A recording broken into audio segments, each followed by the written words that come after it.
Educational creativity চ্যানেলে সকলকে স্বাগত। গুরুত্বপূর্ণ আপডেট ট্রান্সফার সংক্রান্ত সারপ্লাস ট্রান্সফার, কারণ অনেকে অনেক রকম বিতর্কের মধ্যে দিয়ে রয়েছেন, সেগুলো আপনাদেরকে আপডেট দেব। তো বিষয়টি হচ্ছে পিটিআর রেশিও কিভাবে হিসাব হচ্ছে প্রথমত। দ্বিতীয় বিষয় হচ্ছে যে সিনিয়রিটি কিভাবে ধরা হবে ওল্ড স্কুল বা নিউ স্কুলের হিসাব করে, বা যে জুনিয়র সে সারপ্লাস ট্রান্সফার হবে না যে সিনিয়র সে সারপ্লাস ট্রান্সফার হবে। আপনি যদি স্বেচ্ছায় সারপ্লাস ট্রান্সফার না হন তাহলে কিভাবে আপনাকে ট্রান্সফার করা হবে, সেই বিষয়ে গুরুত্বপূর্ণ আপডেট আমি কিন্তু এই ভিডিওতে আপনাদেরকে দেব।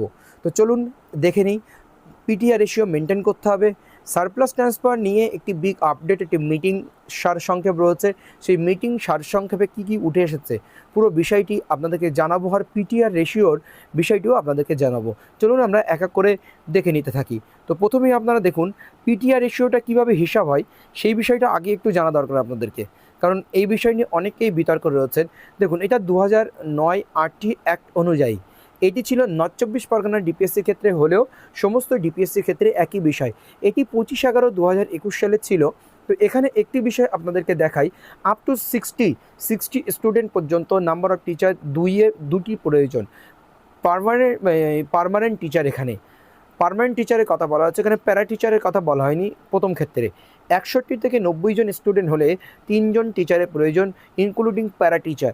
কিন্তু বর্তমান যে কাজটি সম্পন্ন হচ্ছে বা করা হচ্ছে, এখানে কিন্তু প্যারা টিচারকে বাদ দেওয়া হচ্ছে। প্যারা টিচারকে কিন্তু এই পিটিআর রেশিওর মধ্যে ধরা হচ্ছে না। এটা 2021-এর রেসপেক্টে, বর্তমান রেসপেক্টে প্যারা টিচারকে বাদ দেওয়া হচ্ছে। 91 থেকে 120 ইনক্লুডিং প্যারা টিচার ইনক্লুডিং যেখানে আছে সেটি বাদ চলে যাবে। 4 জনের হিসাব হচ্ছে। 121 থেকে 150 জন স্টুডেন্ট হলে 5 জন পাবেন ইনক্লুডিং প্যারা টিচার। সেক্ষেত্রে বর্তমান সময়ে 6 জন হয়ে যাবে প্যারা টিচারকে বাদ দিয়ে। 150 থেকে 200-র মধ্যে 5 জন প্যারা টিচার কিন্তু বাদ যাবে। আবারও বলে দিলাম, একজন হেড টিচার পাওয়া যাবে। 150+ হয়ে যেই যাচ্ছে, আপনি একটা পার্মানেন্ট হেড টিচার পেয়ে যাচ্ছেন। আর আগে হেড টিচার ধরে টোটাল করা হয়েছিল 150 থেকে 200-র মধ্যে। অ্যাভাব 200 1 হেড টিচার অ্যান্ড 40:1 রেশিওতে হিসাব হবে। এইগুলো আপনার 30:1 রেশিওতে হিসাব হচ্ছে উপরেরগুলোতে।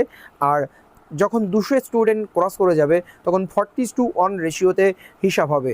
যদি 200 পর্যন্ত আপনি টিচার পান 5টা এবং হেড টিচার ধরে 6টা, তাহলে 200 উপরে যখন আপনি চলে আসবেন, যদি 240 জন হয়, তখন আপনি 6 প্লাস একটা পার্মানেন্ট হেড টিচার পাচ্ছেন।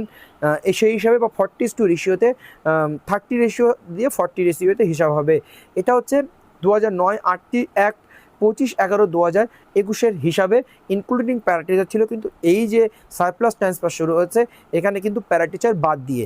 এবার কিছু ইম্পর্টেন্ট তথ্য আপনাদেরকে দেখাই, যেখানে বলা হচ্ছে যে বাংলার শিক্ষা পোর্টাল আর স্টুডেন্ট অনুসারে surplus school and deficit school ঠিক হবে। তাই আপনারা আগামী সোমবারের মধ্যে সমস্ত স্টুডেন্ট বাংলার শিক্ষা পোর্টালে আপলোড করে দেবেন, কারণ আগামী মঙ্গলবার লিস্ট তৈরি করে ডিপিএসসিতে দেওয়া হবে। তো এটা বিভিন্ন ডিপিএসসি অনুযায়ী ডিপেন্ড করছে। তাহলে এটা থেকে বুঝতে পারছেন যে কোনো একটি ডিপিএসসি থেকে এই ডেট নির্ধারিত হয়েছে। কিন্তু এই সারপ্লাস ট্রান্সফারের ক্ষেত্রে প্রত্যেকটি রাজ্যের প্রত্যেকটি জেলায় বাংলা শিক্ষা পোর্টালে স্টুডেন্ট এন্ট্রি কমপ্লিট করে রাখতে হবে, কারণ ওই হিসাবে কিন্তু পিটিআর রেশিও করা হবে এবং সারপ্লাস ট্রান্সফার হবে। হেড টিচার সারপ্লাস টিচার হিসেবে ট্রান্সফার হবে না, হেড টিচার সারপ্লাস ট্রান্সফার হিসেবে ট্রান্সফার হবে না। 3 নম্বর, 58 ইয়ার্স প্লাস টিচার সারপ্লাস হবে না। যাদের 58 বছরের বেশি টিচার, তারা সারপ্লাস টিচারের মধ্যে আসবে না। প্রেজেন্ট স্কুলের ডেট অফ জয়নিং হিসেবে যিনি সিনিয়র টিচার, প্রেজেন্ট স্কুলের ডেট অফ জয়নিং হিসেবে ডিপিএসসি থেকে জানানো হয়েছে তিনি সারপ্লাস টিচার হিসেবে গণ্য হবে। প্রেজেন্ট স্কুলে আপনি যেভাবে জয়েন করেছেন সেটা অনুযায়ী সারপ্লাস হিসাবে গণ্য হবে। পরবর্তীতে স্কুলের লিস্ট ডিপিএসসি থেকে প্রকাশিত করা হয়, তিনি পছন্দ মতো 3 স্কুলের অপশান নিতে পারেন। প্রত্যেকটি স্কুল অনুযায়ী যারা সারপ্লাস থাকবে তাদের লিস্ট ডিপিএসসি থেকে প্রকাশিত হবে এবং তাদের কাছে 3টি স্কুলের অপশান থাকবে। সেই 3টি স্কুল থেকে তারা যে কোনো একটা স্কুল নিতে পারবে। 3টি স্কুলে অপশান দেবে। ডিপিএসসির অর্ডার অনুসারে যে সমস্ত টিচার অন্য স্কুলে স্টপ গ্যাপ হিসাবে আছেন, আপনারা স্টপ গ্যাপ স্কুলে পার্মানেন্ট হতে চাইলে আগামী সোমবার অফিসে উইডিং অ্যাপ্লিকেশন জমা করতে হবে।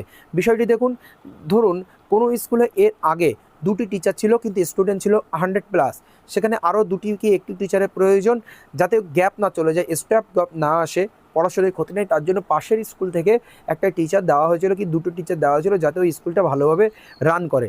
এখন যদি মনে হয় আপনার যেই স্কুলে আপনি রয়েছেন স্টপ গ্যাপ পূরণ করার জন্য সেখানে যদি আপনি পার্মানেন্ট হতে চান তাহলে হতে পারেন। তার জন্য উইলিং অ্যাপ্লিকেশন কিন্তু ডিপিএসসিতে দিতে হবে।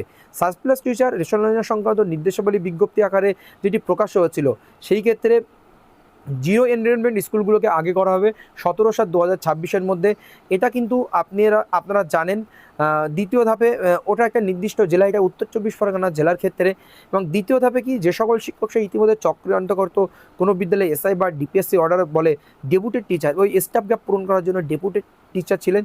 যদি মাদার স্কুলে সারপ্লাস হয়, মানে যে স্কুলে ডেপুটেড আছেন সেই স্কুলে যদি টিচার ডেফিসিট থাকে, তাহলে তারা ডেপুটেড স্কুলেই থেকে তাদের ডিপিএসসি নির্দিষ্ট ফরম্যাটে তাদেরকে আবেদন করতে হবে। তাহলে বিষয়টা কী হলো, আপনার যে মাদার স্কুলে ছিল সেখানে সারপ্লাস আছে কোনো টিচার, আপনি যে স্কুল আছে সেখানে এখনও পর্যন্ত ডেফিসিট আছে, ডেপুটেড হিসেবে যে স্কুলে এসেছেন, তাহলে কিন্তু আপনি এই স্কুলে থেকে যাওয়ার জন্য আপনি আবেদন করতে পারেন। তাহলে কিন্তু আপনি সেই স্কুলে থেকে যাবেন। তার নির্দিষ্ট একটা সময়সীমা বেঁধে দেওয়া হয়েছে, তাহলে নির্দেশ করা হবে আগামীকাল ইত্যাদি। তৃতীয় ধাপে যে সকল বিদ্যালয়ে পিটিআর অনুযায়ী শিক্ষক সারপ্লাস আছে, সেই সকল স্কুলে যদি সিনিয়র টিচার ট্রান্সফার নিতে ইচ্ছুক, তাহলে তিনি নির্দিষ্ট ফরম্যাটে বিনিময়ে 3টি স্কুলে প্যাম্পাস দিয়ে আবেদন করতে পারেন যদি কোনো সিনিয়র টিচার নিতে পারেন। এবার এই সিনিয়র টিচার এইভাবে শিক্ষক থেকে আধা ঘন্টা আপনাদের নির্দেশ বাতিল গণ্য হবে। এবার দেখুন, এই অ্যাপ্লিকেশন অনুযায়ী ডিপিএসসি যে প্রেফার্ড স্কুলে সেই টিচারকে পোস্টিং দেওয়ার চেষ্টা করবে। যদি যা সম্ভব নয় তাহলে তার অ্যাপ্লিকেশনটি বাতিল বলে গণ্য হবে। যে প্রিপেয়ার 3টি স্কুল সে নেবে, সেখানে যদি দেওয়া সম্ভব নয়, সেখানে যদি কোনো ভ্যাকান্সি না থাকে, তাহলে কিন্তু তাকে না দেওয়া হবে। এই 3টি স্কুল আমাদের যখন ডিপিএসসি ভ্যাকান্সি সার্কেলে হতে পারে, অন্য সার্কেলেও হতে পারে, আপনি দিতে পারেন অ্যাপ্লিকেশন। যে সকল স্কুলে সারপ্লাস টিচার থাকবে সেই সকল স্কুলে প্রধান শিক্ষকদের নির্দেশ দেওয়া হচ্ছে, যদি এইরকম কোনো ইচ্ছুক সিনিয়র টিচার না থাকে, তাহলে আপনারা আগামী এত তারিখের মধ্যে রিপোর্ট করবেন যে আমাদের স্কুলে এরকম কোনো সিনিয়র টিচার নেই যে সারপ্লাস আবেদন করতে তারা পারবেন। চতুর্থ ধাপ অনুযায়ী সিনিয়র টিচারদের প্রক্রিয়া সম্পন্ন হয়ে গেলে সারপ্লাস স্কুলের লিস্ট অনুযায়ী যে সকল টিচাররা সারপ্লাস আছেন, তারা মিনিমাম 3টি প্রেফারেন্স স্কুল দিয়ে নির্দিষ্ট ফরম্যাটে অ্যাপ্লিকেশন করবেন। এই 3টি স্কুল আপনাদের সার্কেলেও হতে পারে বা অন্য সার্কেলেও হতে পারে। ডিপিএসসি আপনাদের প্রেফার অনুযায়ী পোস্টিং দেওয়ার চেষ্টা করবে। যদি তা সম্ভব নয়, তাহলে অ্যাডমিনিস্ট্রেটিভ গ্রাউন্ডে যেখানে প্রয়োজন সেখানে দেওয়া হবে। সারপ্লাস যে মিনিমাম 3টি স্কুলের প্রেফারেন্স, এবং কেউ যদি নিতে চায় বা কেউ যদি আবেদন করে, সারপ্লাস আছে যে যদি শেষ পর্যন্ত সে না করে, তাহলে সেই অ্যাডমিনিস্ট্রেটিভ গ্রাউন্ডে তাকে ট্রান্সফার করে দেওয়া হবে। সেটা কিন্তু যে কোনো সার্কেলে সেই ট্রান্সফারটি সম্পন্ন হতে পারে। যদি কোনো সারপ্লাস শিক্ষক শিক্ষিকা নির্দিষ্ট টাইমের মধ্যে নিজেদের অ্যাপ্লিকেশন দিতে না পারেন, তাহলে ডিপিএসসি অ্যাডমিনিস্ট্রেটিভ গ্রান্টে যেখানে প্রয়োজন সেখানে ট্রান্সফার করে দেবে। 2 নম্বর পয়েন্ট অনুযায়ী কোনো শিক্ষক শিক্ষিকা যদি ব্যাপারটা বুঝলেন।